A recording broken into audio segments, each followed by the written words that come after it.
Hi dears, ഇന്ന് ഞാനൊരു ഉണ്ണിയപ്പത്തിൻ്റെ recipe ആയിട്ടാണ് വന്നിട്ടുള്ളത്.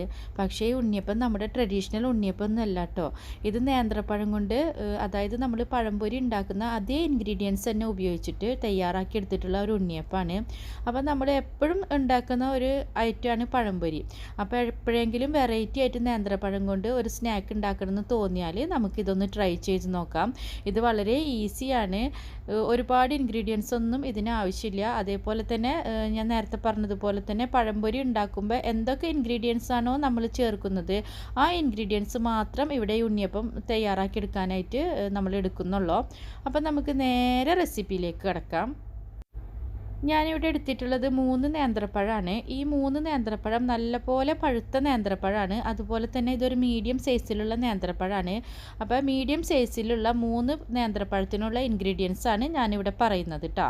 അപ്പോൾ 3 നേന്ത്രപ്പഴം എടുത്തിട്ടുണ്ട്. ഈ 3 നേന്ത്രപ്പഴത്തിലേക്ക് ഒരു മുട്ട എടുത്തിട്ടുണ്ട്. പിന്നെ 1 ടീസ്പൂണ് ഏലക്കപ്പൊടി, 1/4 ടീസ്പൂണ് ഉപ്പ്, പിന്നെ പഞ്ചസാര 3-4 ടേബിൾ സ്പൂണ് നമുക്ക് ആവശ്യമായിട്ട് വരും. അപ്പോൾ പഴത്തിൻ്റെ ഒരു മധുരം അനുസരിച്ച് നമുക്കത് അഡ്ജസ്റ്റ് ചെയ്ത് ചേർക്കണം. പിന്നെ നമുക്ക് മൈദപ്പൊടിയും അരിപ്പൊടിയും വേണം. അത് രണ്ടും നമ്മളിപ്പോൾ 1/3 എന്ന് പറയുന്ന ഒരു കപ്പില്ലേ, ആ ഒരു കപ്പിലാണ് ഇവിടെ എടുത്തിട്ടുള്ളത്. അപ്പോൾ മൈദപ്പൊടിയും അരിപ്പൊടിയും ഒരേ അളവിൽ തന്നെ എടുക്കുക നമ്മൾ. അപ്പോൾ നമ്മളത് പ്രത്യേകം ശ്രദ്ധിക്കുക. നമ്മൾ എത്ര അളവിലാണോ മൈദപ്പൊടി എടുക്കുന്നത് അതേ അളവിൽ തന്നെ അരിപ്പൊടിയും എടുക്കുക. ഇപ്പം ഞാൻ ഈ അരിപ്പൊടി ഇപ്പോൾ ഒരു അരക്കപ്പില്ല, 1/3 കപ്പായിട്ട് തന്നെയാണ് ഞാനിവിടെ എടുത്തിട്ടുള്ളത്. അപ്പോൾ 1/3 കപ്പില്ലാത്തത് കൊണ്ടാണ് ഒരു അരക്കപ്പിൽ ഞാൻ കുറച്ച് അളന്നെടുത്തിട്ടുള്ളത്, 1/3 ഭാഗമായിട്ട് തന്നെ.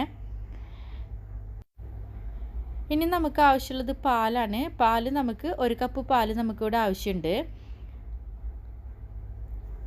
പിന്നെ നേന്ത്രപ്പഴം എപ്പോഴും ഇതേപോലെ മീഡിയം സൈസ് നേന്ത്രപ്പഴം തന്നെ നമുക്ക് കിട്ടണമെന്നില്ല. അപ്പം നമ്മുടെ നേന്ത്രപ്പഴത്തിൻ്റെ ഒരു വലിപ്പം അനുസരിച്ച് കുറച്ചൊക്കെ നമ്മൾ എടുക്കുന്ന മാവിൽ അങ്ങോട്ടും ഇങ്ങോട്ടൊക്കെ കുറച്ചൊന്ന് അഡ്ജസ്റ്റ് ചെയ്തിട്ട് നമ്മൾ എടുക്കേണ്ടി വരും.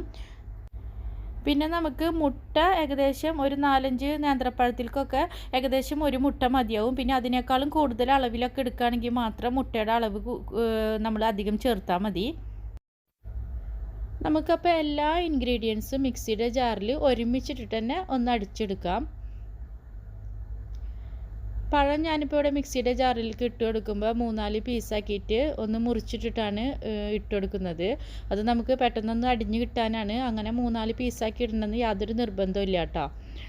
അപ്പോൾ ഒന്ന് ചെറുതാക്കി മുറിച്ചിട്ട് കഴിഞ്ഞിട്ടുണ്ടെങ്കിൽ നമുക്ക് പെട്ടെന്നൊന്ന് അടിഞ്ഞ് കിട്ടും. അപ്പോൾ അതിന് വേണ്ടിയിട്ടാണ് ഞാനതൊന്ന് മുറിച്ചിടുന്നത്. പിന്നെ ഞാൻ ആദ്യമേ പറഞ്ഞു ഇവിടെ പഴംപൊരി ഉണ്ടാക്കുന്ന എല്ലാ ഇൻഗ്രീഡിയൻസും മാത്രമാണ് ഇതിൽ ചേർക്കുന്നതെന്ന്. അപ്പോൾ പഴംപൊരിയിൽ നമ്മൾ സാധാരണ പഞ്ചസാരയാണ് ചേർക്കുക. അതുകൊണ്ട് തന്നെ ഞാനിവിടെ പഞ്ചസാരയാണ് എടുത്തിട്ടുള്ളത്. അപ്പോൾ ആർക്കെങ്കിലും പഞ്ചസാരയ്ക്ക് പകരം ശർക്കര ചേർക്കണമെന്ന് ഉള്ളവർക്കാണെങ്കിൽ പഞ്ചസാര ഒഴിവാക്കിയിട്ട് കുറച്ചും കൂടി ഹെൽത്തി ആയിട്ടുള്ള ശർക്കര ചേർക്കാം കേട്ടോ. ശർക്കര നീര് ഉരുക്കിയിട്ടോ അല്ലെങ്കിൽ നല്ല വൃത്തിയൊക്കെ ഉള്ള ശർക്കരയാണെങ്കിൽ നമുക്ക് ഡയറക്റ്റായിട്ട് ഇതിലേക്ക് ചേർക്കാം. അപ്പോൾ നമ്മുടെ 3 നേന്ത്രപ്പഴം നമ്മളിപ്പോൾ ഇവിടെ തൊലി കളഞ്ഞിട്ട് നമ്മുടെ മിക്സിയുടെ ജാറിലേക്ക് ഇട്ട് കൊടുത്തിട്ടുണ്ട്. ഇനി നമുക്ക് മറ്റുള്ള ഇൻഗ്രീഡിയൻസ് ഒന്നൊന്നായിട്ട് ഇട്ട് കൊടുക്കാം. ഞാനിപ്പോൾ ഇവിടെ 1 കപ്പ് പാല് ഇതിലേക്ക് ചേർത്ത് കൊടുക്കുകയാണ്. ഇനി നമുക്ക് ഇതിലേക്ക് ഒരു മുട്ട ചേർത്ത് കൊടുക്കണം. അപ്പോൾ ഒരു മുട്ട ചേർത്ത് കൊടുക്കുക. ഇനി നമുക്ക് മാറ്റി വെച്ചിട്ടുള്ള മൈദപ്പൊടിയും അതേപോലെ അരിപ്പൊടിയും ചേർത്ത് കൊടുക്കുക. അപ്പോൾ ഒന്നും കൂടി ഓർമ്മിപ്പിക്കുകയാണ്, മൈദപ്പൊടി എടുക്കുന്ന അതേ അളവിന് തന്നെ അരിപ്പൊടി എടുക്കുക. അതേപോലെ തന്നെ നേന്ത്രപ്പഴത്തിൻ്റെ വലിപ്പം അനുസരിച്ച് നമ്മളിപ്പോൾ എടുക്കുന്ന പാൽ ചിലപ്പോൾ നമുക്ക് കുറച്ചൊന്ന് അഡ്ജസ്റ്റ് ചെയ്യേണ്ടി വരും. 1 കപ്പ് എന്നുള്ളത് ചിലപ്പോൾ 1/4 കപ്പൊക്കെ ആയെന്ന് വരും. ഇനി നമുക്ക് ചേർക്കാനുള്ളത് പഞ്ചസാരയാണ്. അപ്പോൾ പഞ്ചസാര ഞാനിവിടെ 3 ടേബിൾ സ്പൂൺ പഞ്ചസാരയാണ് ചേർത്തിട്ടുള്ളത്. പഞ്ചസാര നമ്മൾ മിക്സിയിൽ അടിച്ചതിന് ശേഷം നമ്മൾ മധുരം നോക്കണം. അപ്പോൾ മധുരം കറക്റ്റ് ആണെങ്കിൽ പിന്നീട് ചേർക്കണ്ട. ഞാനിവിടെ മിക്സിയിൽ അടിച്ചതിന് ശേഷം എനിക്ക് മധുരം കറക്റ്റ് ആയതുകൊണ്ട് പിന്നീട് ഞാൻ ചേർത്തിട്ടില്ല. പിന്നെ അതിനുശേഷം നമ്മളിപ്പോൾ ഇവിടെ ഏലക്കപ്പൊടിയും കൂടി ചേർത്ത് കൊടുത്തിട്ടുണ്ട്. പിന്നെ ഉപ്പ് 1/4 ടീസ്പൂണ്. ഉപ്പിൻ്റെ അളവ് വളരെ കുറച്ച് മതി. നമുക്കിതിൽ പഞ്ചസാരയാണ് കൂടുതലും മുന്നിട്ട് നിൽക്കുക. അപ്പോൾ ഉപ്പ് 1/4 ടീസ്പൂൺ ആവശ്യമുള്ളൂ.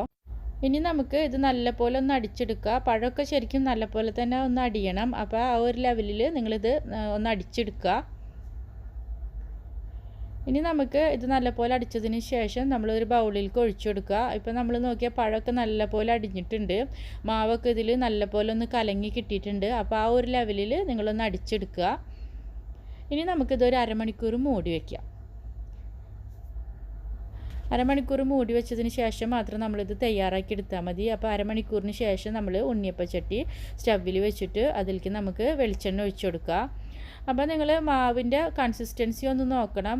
മാവ് ഇതേപോലെ നമുക്ക് സ്പൂൺ കൊണ്ട് കോരി ഒഴിക്കുമ്പോൾ ഇങ്ങനെ ഒരു കൺസിസ്റ്റൻസിയിൽ വേണം നമുക്ക് മാവ് അടിച്ചെടുക്കാനായിട്ട്.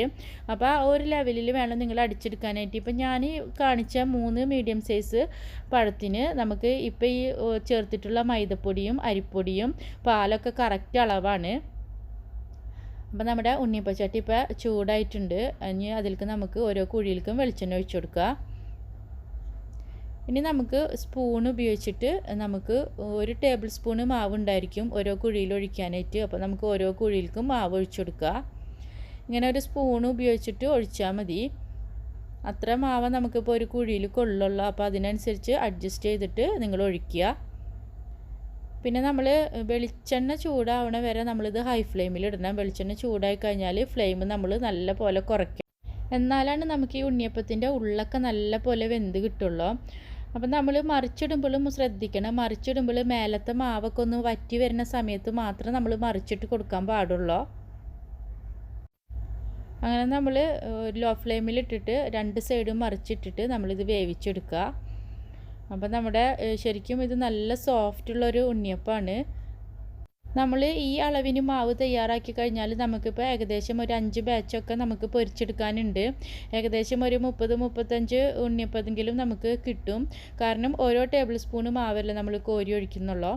അപ്പോൾ എല്ലാവരും ട്രൈ ചെയ്യുക. എല്ലാവർക്കും ഇഷ്ടപ്പെടും. പ്രത്യേകിച്ചും നമ്മൾ പഴംപൊരിയൊക്കെ മിക്കവാറും ദിവസം ഉണ്ടാക്കുന്നതാണ്. അപ്പോൾ നമുക്ക് നേന്ത്രപ്പഴം ഉപയോഗിച്ചിട്ട് അതേപോലെ തന്നെ നമ്മുടെ സെയിം ഇൻഗ്രീഡിയൻസ് ഉപയോഗിച്ചിട്ട് നമുക്ക് വെറൈറ്റി ആയിട്ടൊരു ഡിഷ് ഉണ്ടാക്കണമെന്ന് തോന്നിയാൽ തീർച്ചയായിട്ടും എല്ലാവരും ട്രൈ ചെയ്യണം. എല്ലാവർക്കും ഇഷ്ടപ്പെടും. അതേപോലെ തന്നെ പെട്ടെന്ന് ഉണ്ടാക്കിയെടുക്കാനും പറ്റും. അത്ര ഈസിയാണ്.